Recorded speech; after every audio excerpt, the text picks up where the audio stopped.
What's up, y'all? And we're back for another great episode of Culture Clickbait. I'm your boy Dante. And I'm your girl Daysha E. And y'all know why we're here. We take the hottest topics in sports, music, and entertainment, and we decide if it's for the culture or simply for clicks. Hey. Yeah. Hey. So we back in. We back in. Literally. Like we never left. Literally. Boom. Drop mic. So what did you do this weekend? How's life? What did I do this weekend? God dang, I actually don't remember. I don't know if that's a good weekend or not. That's crazy. Actually, I do. My friends came in town. They had an Alpha convention, so a few of my friends from Tallahassee came in town this weekend. And we just partied out, we vibed. I went to Octopus Kitchen. I only been there one time since I've been here. And I went back this weekend, and that place, I never realized how lit it was till I went back. Yes, no, Octopus do be jumping, and if you like sign up for their little text message thing, they'll tell you like days that they got half off or and if you sit at the bar, you get free hookah. See what I'm saying? Yeah. Good stuff. We just put y'all on. If y'all don't know if you stay in Atlanta, make sure you go to Octopus Kitchen, but they ain't pay us for that promo. They did not, and you gave it hard. I'm only gonna give you one, that's the rest. Yeah, my weekend was pretty, light. I feel like I be saying that every week, but y'all don't understand. During the week, I be going hard. So on the weekends, when I get a little breaky break, I take my little breaky break. But it is prom season here in Georgia, so I have had the pleasure of doing some of my prom girls. So that's always fun because I like to be a part of people's like special moment. That's always real cute for me. Wait, you gotta say that one more time because I like when you say it. It's just the Miami thing in you when you say what? hard. Hard? You was like hard. Or I probably did. I don't know. I don't know when my voice has like that twang or like that. Is that an accent or would that be dialect? Whatever It's like it is. Florida twang. Yeah, like I don't know when it kick in because I just hear what I hear when I be saying stuff. So look, I saw something real funny on Instagram. It better be that funny. It is that funny. So, do you know how to make it sound like you're speaking Spanish? Spell socks really fast. S-O-C-K-S. Hey, S-O-C-K-S. S-O-C-K-S. That do sound a little Spanish. It do. And that basically means it is, yes, it is what it is. True. I ain't gonna lie, that sound like Drake. What's his Padres song Meet Your or Padre? something? Yes. Yeah. So Spanglish. y'all, that's what we saying for the rest of 2025. S-O-C-K-S. Ew. Hey. We gonna go ahead and jump right into these topics. Dante, go ahead and take it. Now, let's just jump right into it, Daysha. If y'all don't know, Omega Psi Phi fraternity is under fire in the media this week because the young man Caleb Wilson died in the midst of a hazing ritual. Yep. Now, it's been said that it's actually been proven now that this ritual was going on in a park, so they quote unquote say, but it came back that it actually happened in a warehouse, and what happened was young Caleb actually died in the midst of it, and what happened is they hit him in the chest and he collapsed. But beforehand, they said that he actually collapsed randomly out of thin air. Now, if you ask me, the minute I heard that story, I'm like, that's not right. Yeah, flag. Something just don't sound right about that story. And it came out later down the line that it was not true. Yeah, it did. Now, also, more information came out, and Caleb McRae was arrested for criminal hazing and manslaughter. And he allegedly was the person that hit Caleb Wilson. Now, he did place bond as well. His bail was marked at $75,000. And this is just one of those things that I feel like we hear every, I'll say like 3 to 5 years in reference to HBCU culture. It's really unfortunate. And then the even more messed up part about it, if you ask me, so if y'all don't know as well, more news came out that even when they dropped him off at the hospital, like just left him, his clothes was actually changed. So the clothes that he had on when the situation went down, it was not even what he had on at the hospital. Yeah, so everybody obviously was in a place where it was like cover up as much as possible. And let's be clear, that's nasty work. Completely. Right. Like, people aren't dropping off their kids to be a part of these organizations to lose a child to it. Exactly. And then with Caleb McRae being a former member and, well, not a former member, a former student and a member, it's just like to be taken out at the hands of one of your alleged brothers that you're trying to come into their organization for scholarship, for brotherhood, for partnership, and just a bunch of different things in your adult life. It just sucks that this becomes part of the culture. I'm not even gonna lie to y'all, and y'all probably gonna kill me for it, and I don't care because I'm a GDI. He need to go to fucking jail. Yeah, he and the other 4 people that are under investigation as well. Now, Caleb McRae was the one person arrested, but there's still 4 people that's supposed to be in the midst of this. I say pick up the whole damn line. Because here's the thing, right? Yeah, this has been like the ongoing thing for centuries and years of getting into these organizations, but we got to realize we in different times. Yeah. Things are not the same as they used to be, and people are losing their lives behind this. And I'm sorry, if that was my brother, all y'all would have had to run up. Nah, for real. And don't get me wrong, I understand the idea of pledging, right? And I understand the idea of crossing the burning sands. You do need to... But at the risk of somebody's life. Yeah, no, never at the risk of nobody's life. I don't think that is okay. Like, And a lot of it is self-explanatory though, right? What do you think is gonna happen if you punch somebody in the chest extremely hard? Yeah. Like, you can knock the wind out of him. Did you even ask like if he had any health issues beforehand? Yeah. Like, that's what I'm saying when it comes to this situation. Yeah, you committed a crime, buddy. You're going to jail. You're going to jail. And maybe they thought because he was in the band, you know what I'm saying? Like, he has done other strenuous things on his body because, you know, band members, they work out like 2 times a day, 3 times a day. They have multiple practices.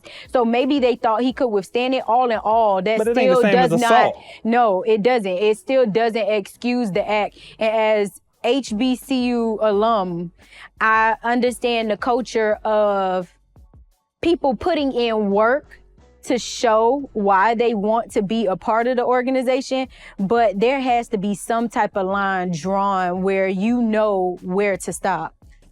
It's so, I take it like the old school saying, right? Never hit your brother with a closed fist, almost. So I can understand the paddle thing, right?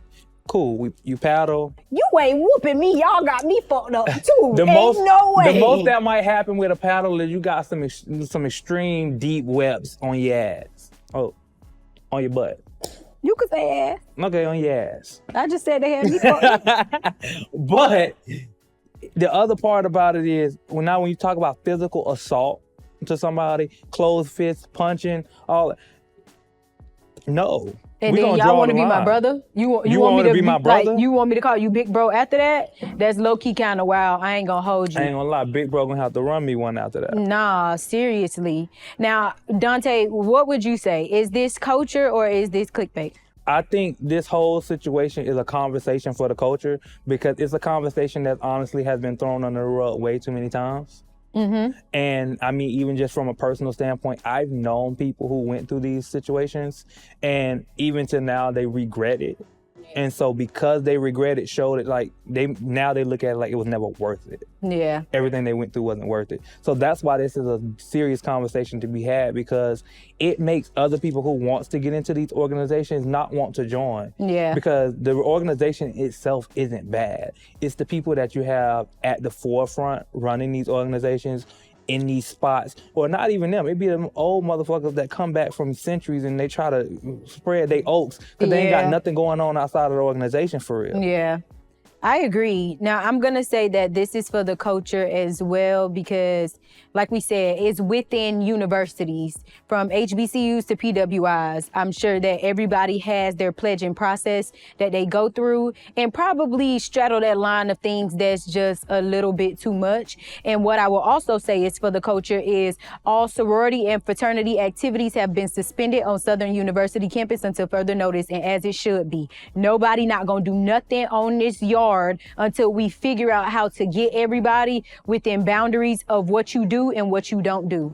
And I do think that that's probably why they did this as well. And this has become, once again, it's like almost like a broken record. We hear these stories so many times, but it always goes back to what's actually being done to stop it. Yeah. Because it's an organization, cool. They do what they want to do, cool. But at some point, somebody needs to stand in the middle of this and stop this. 1,000%. And control it.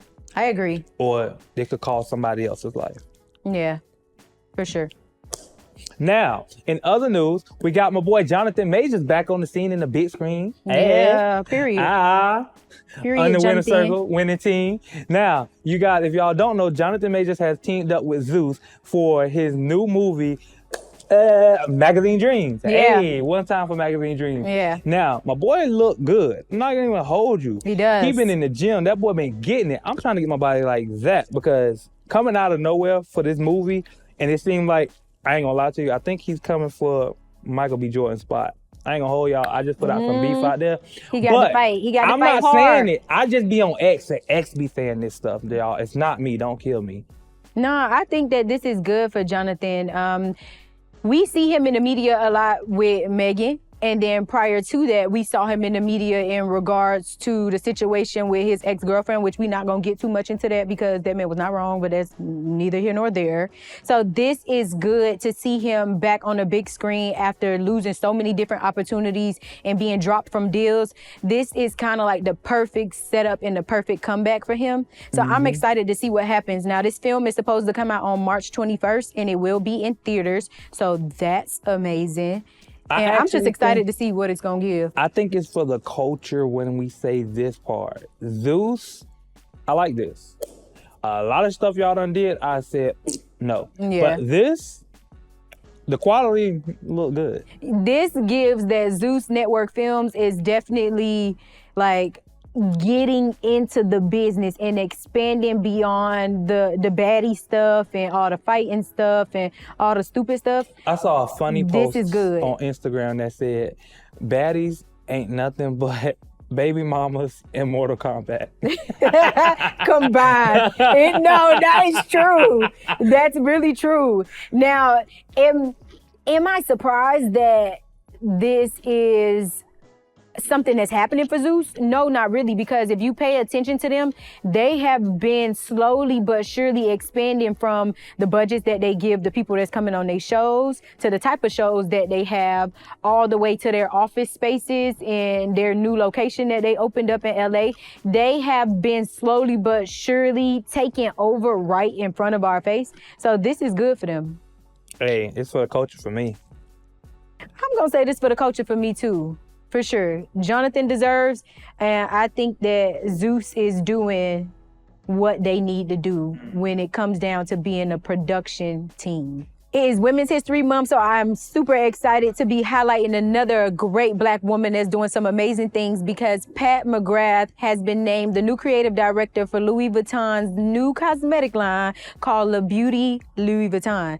Now, I'm excited about this because if you guys do not know who Pat McGrath is, not only has she worked for over 20 years behind the scenes for Louis Vuitton, but she also has been named by Vogue as the most influential makeup artist. And I'm a makeup girly, so it's like, you know, I kind of sort of know these things.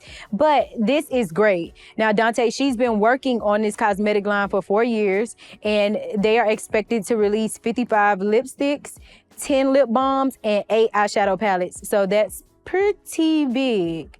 It's pretty big. I ain't gonna hold you. I know nothing about the makeup world, so the 55 palettes, all that stuff, it sounds like good news to me, I guess.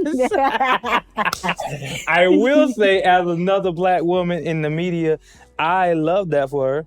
Great job. Big ups to Black women for the month of March. Let's go. Another win. No, this is definitely another win. And this is definitely for the culture because I love to see people putting in work from the backgrounds and working their way to the front and working their way up to promotions. So this is really, really dope. And then she has the resume and she has the background in it. So I'm excited to see what these products look like, what they feel like, what the textures are, how the lip glosses glide on, how the eyeshadows spread. Like, it's a bunch of ins and outs behind creating a cosmetic line. And it's not the simplest thing ever as somebody who formerly had a cosmetic line. There is a lot that goes into the process. So I'm excited to see. And taking 4 years to produce it means that these should be some great quality products. And with it being Louis Vuitton, it better be great quality products. Now, I would definitely say that's for the culture. This is. Now, while we're talking about things for the culture, now this conversation right here is not technically for the culture, but it's definitely some cultural baby mama drama. This is definitely some cultural, just real This black sound like shit. your cousin down the street who got just too much going on. For sure. So if you guys don't know, the basketball player Anthony Edwards is in the media again, but it ain't for sports. Nope. My boy is going at it with his quote unquote maybe side piece, Aisha. She's pregnant. She had a the baby by now. What's happening is he told her, when she let him know that she was pregnant, it came out in the media in the text messages that was leaked. She was having a baby and he was like, I don't want nothing to do with it. Nope. She decided to still go ahead and have the baby. And he warned her multiple times that, hey, you have this baby, I'm not gonna be involved. Nope. She then goes ahead and have the baby, and now she's trying to get him to be involved in the child's life. Now, this is why I say this is some cultural baby mama drama. If somebody, and please don't kill me, social media world. I promise y'all, I'm on nobody's side. But I will say this. If somebody tells you straight up and down Yeah. what they own, believe them. Don't try to make it into nothing it's not. Yeah. And I feel like this is what this situation is. She wants more from him than what he's already said from the beginning he's not willing to give. Yeah. He definitely stated that he does not want custody. He don't want visitation rights. He doesn't want anything to do with the baby.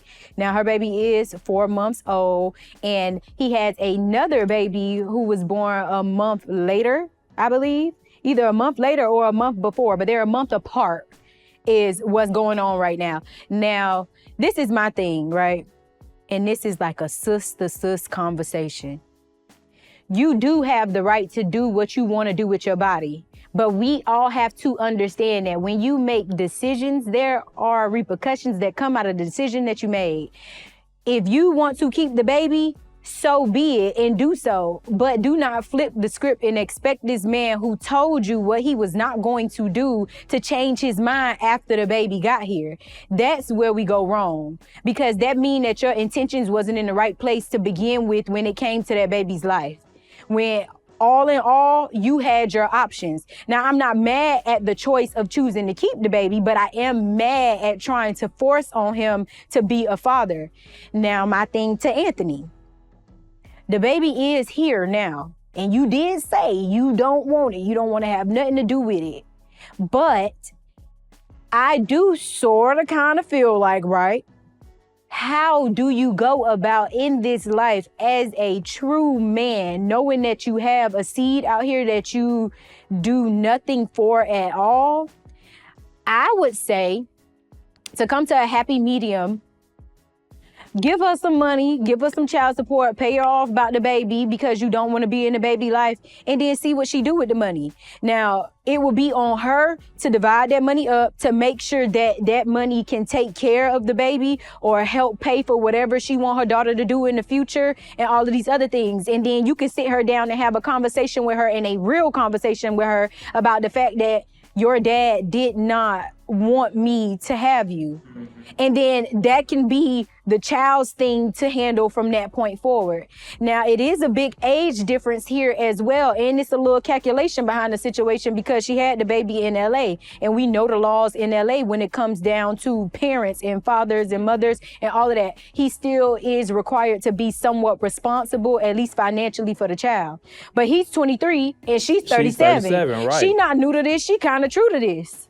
What I would tell Anthony in this situation, and once again, both of y'all, but especially for Aisha, don't kill us. We're not coming at you. I promise you we're not. I'm coming at you about them intentions, boo. But what I will say to Anthony is that, man, at this point, the baby's here. Just like Daysha said, the baby's here.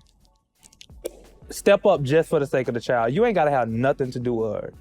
Step up for the child. Yeah. Because you're going to look years down the line, And like I said, this joke, all jokes aside, you're gonna look years down the line, you're gonna regret it. Probably feel Especially different. if that baby grows up to be something great and you feel like I was not a part of that. Now, if you just decide, well, shit, I'm really not gonna be a part of it, and you watch that happen, so be it to you. Just don't look 10 years, 20 years down the line and talk about something I wanna come in my baby life. Cause then I'm gonna be on the side of her like, nah, you fucked that up.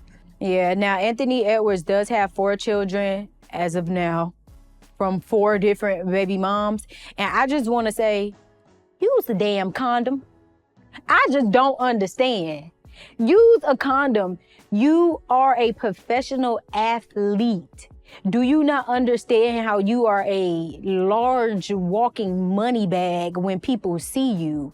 Why are you running up in anything raw at this point? It's like, how many kids do you want from different people? You got to value yourself a little bit more. I understand the fact that he's young, and I understand the fact that he has like all of these variety of women at his fingertips. But bro, at this point, get a vasectomy, my boy. I don't even know what else to tell him, to be honest. Well, if you ask me, this is once again some cultural clickbait.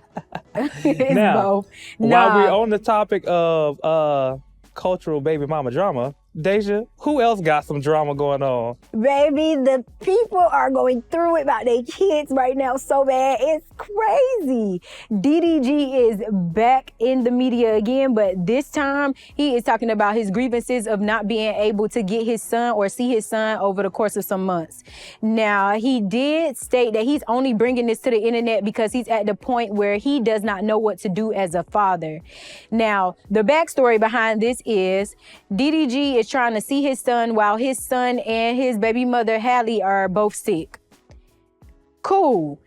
Now, DDG also stated that the reason that he would like to see his son is because I just simply want to be a parent. I want to get in the shower with my son, let some steam get in his nose so it could decongest him. He's thinking about the things. No, but he's thinking about the things that any parent that cares is thinking about, right? I'm not mad at it. But there's more, you guys. He also stated that he drives hours at a time because he lives very far to go get his son, and he's turned down on being able to even pick up his son. He even stated that it feels like he's being bullied away from his son, and he is not going for it because he knows that he belongs in his child life and that he's not really putting his child in any harm's way. Now, this whole little situation for me is one of those things where it's just like, I hate to see this type of conversation coming because kids are not to be weaponized. And for whatever reason, they always are. They always are. As soon as the parents decide that they don't want to be together, it always seems like they can't come to some type of common grounds about what to do or not to do with the kid. I do feel like this. I ain't gonna hold y'all. As women, we can't conceive a baby by ourselves. So you can't give a dad all of these different parameters and things that you don't want them to do as though you made this baby by yourself. Y'all literally went half on the baby. Literally. So y'all both halfway get to do things. It needs to be like a 50-50 situation with some of the stuff. Now, Hallie did come out, but she did not address nothing in reference to what DDG said on the internet and on his stream. She only stated the condition of her and her baby and the different things that the doctor told her to do for them to get better. She completely disregarded anything that DDG had to say. She went to school of Beyonce. What else would she do? I know that's right. I know that's right. Now, I think that was the safest route to go for her, was to not turn it into an internet battle. But the dialogue between the two still needs to be had because he deserves to have access to his baby. If he does not care about the baby being sick and him possibly being able to get sick, your job as the mom is to say, come get him. Here's the medicine. He needs to take it 2 times a day. Make sure you give him X amount of teaspoons or whatever, little drip drop, and just let the man have the baby. So it's here's not my that point deep. to that, right? I honestly feel, and once again, I'm gonna go ahead and get the disclaimer, I have no size, no stake in the matter, I don't care, no beef, no ham. What's really happening for me in this situation, it seems as though Haley is taking the standpoint of, I don't trust you. That's just what it looks like. It looks like she can't even trust him to do something as simple as that. This the wrong time to think about it because you trust him to run up in that thing and give you a whole baby. The wrong time to think about trust, Bookie. I mean, we are absolutely right. But just playing devil's advocate here, it seems as though that's why she's moving the way she's moving. Because that's the only reason I can feel like a woman would keep a man from his child is that she feels like she either don't trust him. Because other than that, what else? Control? She's just trying to control the situation? 1,000%. So here's the question. What is it that you want? And Haley, this is the question for you. What is it that you're trying to control? What is it? What is it? And if you don't trust him, if you don't trust him with the child, we need to hear about that too, because now we need to know why. Because half the problem here, especially for everybody on our side of the table, is that there's not enough information of y'all dialogue. No. For a long time at the beginning of y'all relationship, even throughout the pregnancy, nobody knew anything personal about the relationship. All we know, one day y'all had a baby, 2 months later y'all broke up. Yep. For whatever the reason may be. And then the next thing you know, y'all going at it because the baby was on live. Yep. Then the next thing we know, now DDG on the line crying that he can't see his baby. We don't know really much context. Yeah, we don't really have much. But he's a YouTuber. He's a YouTuber. So your child being put on streams is very possible for a YouTuber. Now, Dante, DDG did also release a song following all of this information saying, "Don't Take My Son." And that's also the name of the song. It was a lot of speculation around him dropping this song. And to be honest, a lot of the men took it as a major ick. DDG, go to court. Don't put it in the song. Just go to court.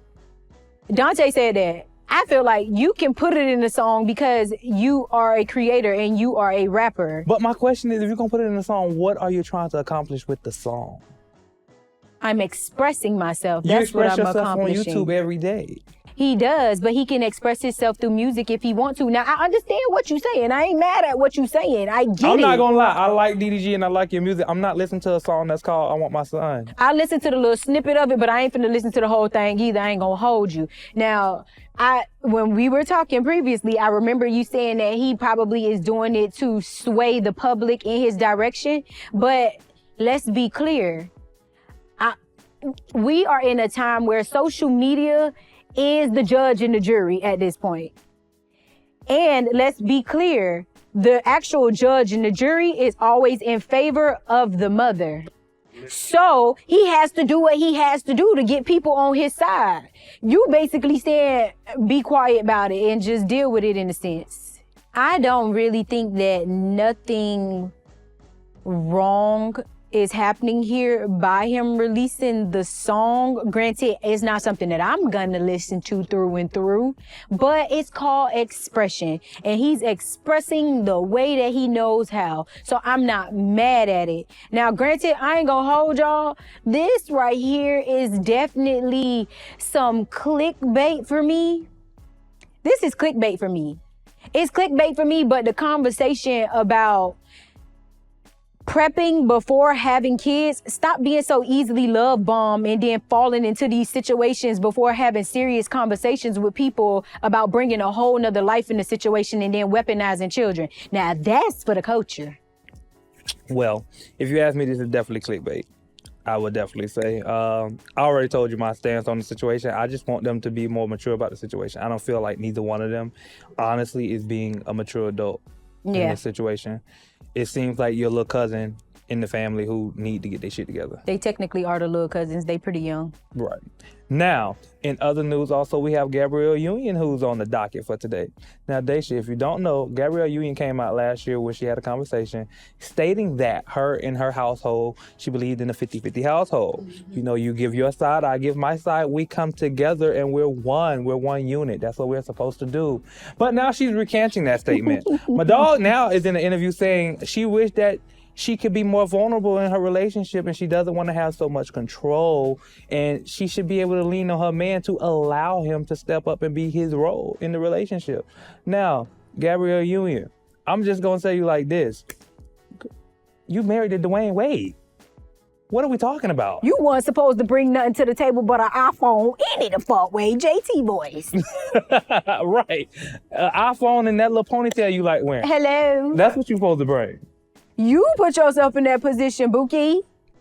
I'm not gonna hold you. Now, I do again feel like when it comes to relationships, right? Everybody always get into this percentage thing. I feel like a healthy relationship, honestly, in some seasons it might be 50-50. In the next season it might be 80-20. In the next season it might be 60-40. The goal is to weather all of the seasons. Now, a lot of people do have a bunch of things to say about her recanting on her statement, but I think that she can.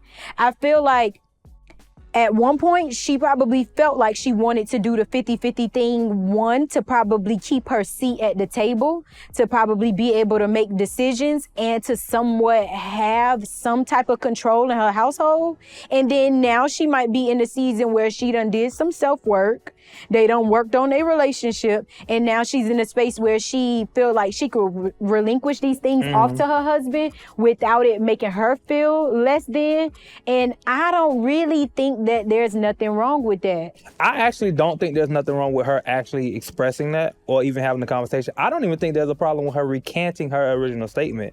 All I want to know is, and this question is like, honestly, for me, I would want to know the deeper reason of why she feel like she doesn't want to relinquish such control to her husband, because, you know, when you decide to marry, that's a part of your vows, you know? Yeah. So what is it that she's been through?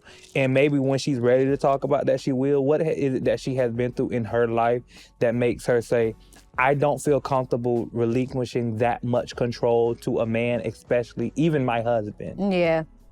The even my husband part make it sound a little right. crazy. That is the part for me, because I can see if that was just your boyfriend and y'all just shacking up and y'all on that, but that's been your husband for a little minute now. Yeah. I mean, everybody has trauma. Everybody comes into things with baggage, and it's just about weathering the storm and working through the stuff with your people. You're going to go through something with somebody all the time, anytime. It is what it is.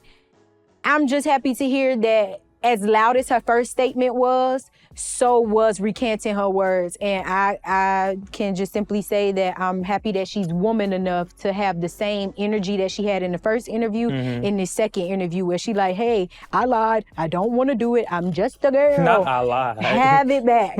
I ain't mad at it. Now, if you ask me, this is definitely for the culture. I'm not going to lie. Even though it seems like a clickbait conversation, I think the deeper meaning of this conversation is for the culture. And let's be honest, people have this 50-50 conversation every day. I think this is one of them perfect, realistic moments of when the conversation is actually appropriate. Yeah. I ain't mad at that. I agree. Mm-hmm. Now, also, in some new news, Daysha, we got today is Druski. Druski and Odell. Now, if y'all don't know, Druski's name just really recently came up in an alleged sexual rape assault case alongside Odell Beckham Jr. and P. Diddy. Yeah. Apparently, back in the March of 2018, a young lady says that Druski, Odell Beckham, Diddy, and many others at a Diddy party basically raped her. She said gang rape. Gang rape was the operative word here. Gang rape. She basically also says that Druski in the moment was pouring baby oil on her. This is when this gets too funny. Pouring baby oil. Oh my God, it's not supposed to be this funny, guys, but it is. Pouring baby oil on her. Try not to laugh. Made her do other things, and there was just a lot going on. Now, Druski did speak out about this situation and said that this is a fabricated lie.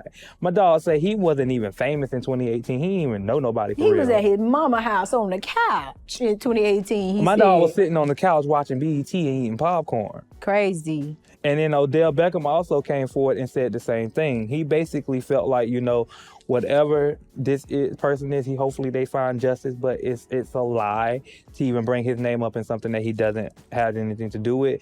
And he feels like it's a reach just for social media. Yeah.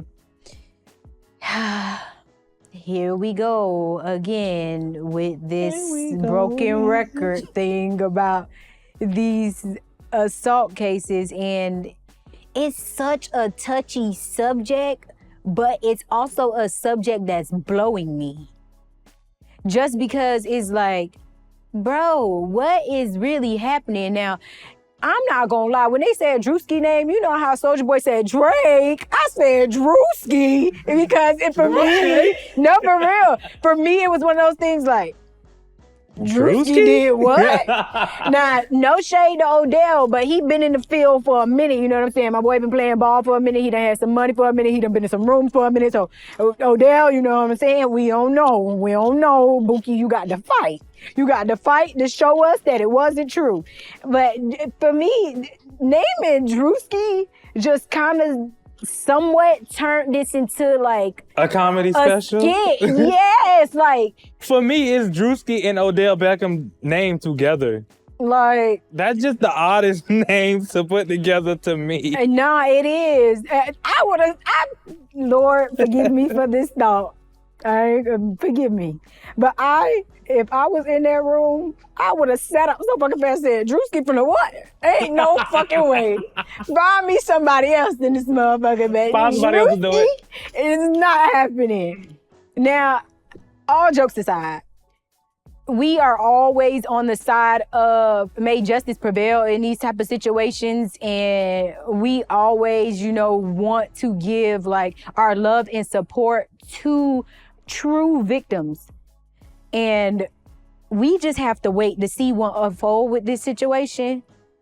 But baby, that baby oil finna go up in stock all over again. Dante, have you looked at how much baby oil costs? I actually did. No, I'm still worried about how much my eggs are costing.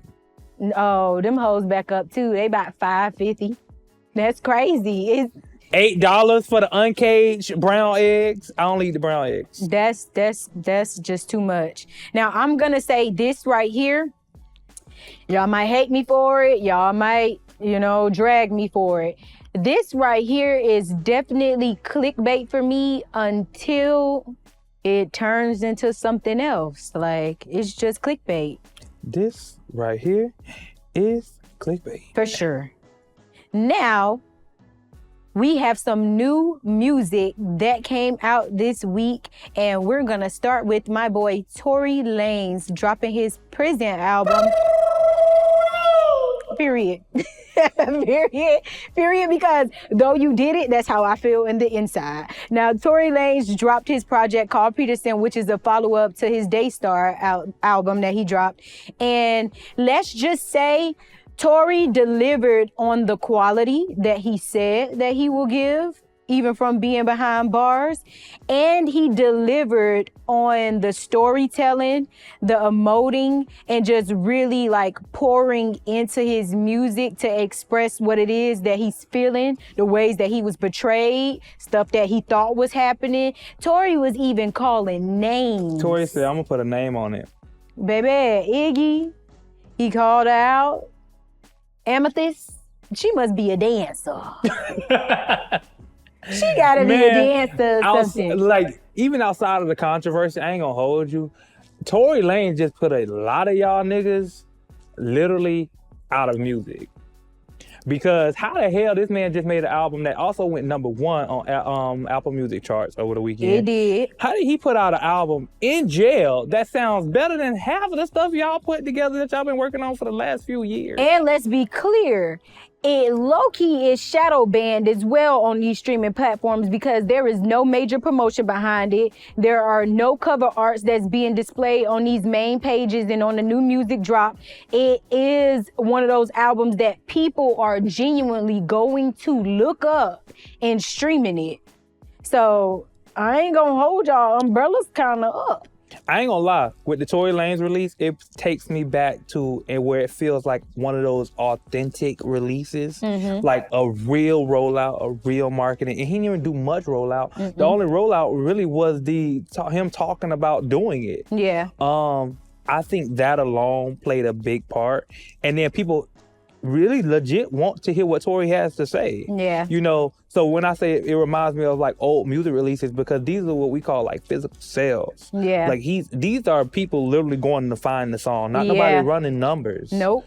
People are going to listen to this album. Yeah. It was so many different things on this album that I loved, like him using Tupac audio samples in it. He even used the Orange Man. Yep, using Trump audios in it. down to even calling out names of people who flipped on him, people that went and had sex with his homeboys when he got locked up, phone logs, just a little bit of everything, people that was supporting him.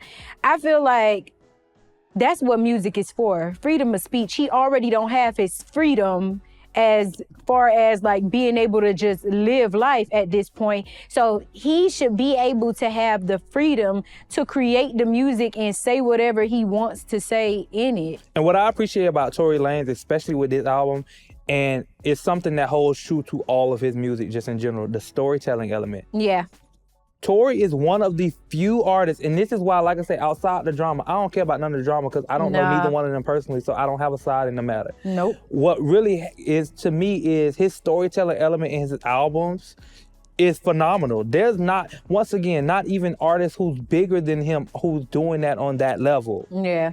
He gave us rap Tory. He gave us sing-song Tory and a little bit of R&B feel Tory. Like just and it all came of it together. Like his album, I would listen to the whole album front to back, no skip. Yeah, I actually did. And I don't often do that, but I was tuned in because I wanted to see what he had to say. But you can only do that when an artist is genuinely good enough to tell a story to keep you gravitated that long. Yeah. Now, another cool thing about this album is Tory featured some of his family members on here. Yes. We got his sister on here. We got a couple of cousins on Yoko here. Gold. And that's super dope to work across the board with the people that want to work with you, because I understand right now how it's kind of like scary or sketchy for anybody who's super mainstream to put their name on a feature for him right now, just because of this whole cancel culture thing.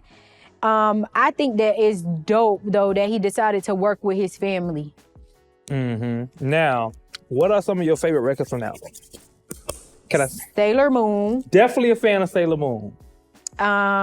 Free Me. I Fucked the Lady Cop. I Fucked the Lady Cop. White Lightning was pretty good. That was the single that he basically put out, the first song that was like on the internet out of all of them. It's another song, I think it's called Nine Side Time Amethyst. Yes. That one. And I honestly even like the little interlude about the phone call with his Me too. the attorney. Yeah. I mean, just hearing the dialogue about like how that situation went, I ain't gonna lie to you, it made me think of a few things. No, it definitely did make you think a few things. If you ain't think no things before, some things got put on your mind. So, perfect conversation right here. What we were just talking about with DDG and how we talking about Tory Lanez. Two different scenarios, same situation. When I say same situation, I mean putting music out that resonates with where they are in life right now. Tory Lanez did it in a way that made me listen. DDG did it in a way that made me say, no, what are you doing? But this is the thing. To your point, you have Tory Lanez and you have DDG. I expect Tory to do what Tory did, and I expect DDG to do what he did. So but I need we don't DDG really want to to up listen. his levels. No shade to him, but he's a YouTube rapper. I'm not trying to be shady. I'm not. That's what we know. Like, that's how we know of him. Like, I didn't know who a DDG was from simply streaming his music or from hearing so many people talk about it. I was put on DDG being an artist through finding him on YouTube or through like the teens and stuff that I work around. They'd be like, y'all heard DDG new stuff? Like, it's a certain demographic of people that make music from YouTube. At this point, that is its own whole complete lane. So I feel like you can't compare the two, but you can compare the two in the angle of, like you said, expressing through their music. Mm-hmm. So I take that. I ain't mad at it. Well, if you ask me, Tory Lanez is definitely for the culture.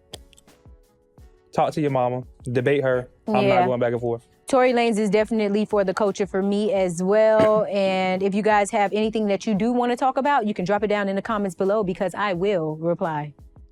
Now, you guys, if y'all don't know, Jazz in the Gardens just went down in Miami this weekend. And when I tell you, it was lit. I ain't gonna even hold you. The performances was crazy. Like, it was crazy. They had Lauryn Hill, Doechii, Coco Jones, Ball Greasy, Home Team Mike Smith, and Ball Greasy. Who else? They had the 69 boys. They had Busta Rhymes. They definitely had Escape. They had Kemp. They had the return of Beanie Man. Baby, they had Zion Marley. They brought Maya out. They brought Maya out. Girls Them Sugar. No, it was a little bit of everybody. I'm watching the videos at home vibing. I'm low-key mad that we ain't go. Right. We looked it up the day before it was happening. We should go. Oh, it's this weekend. It's tomorrow.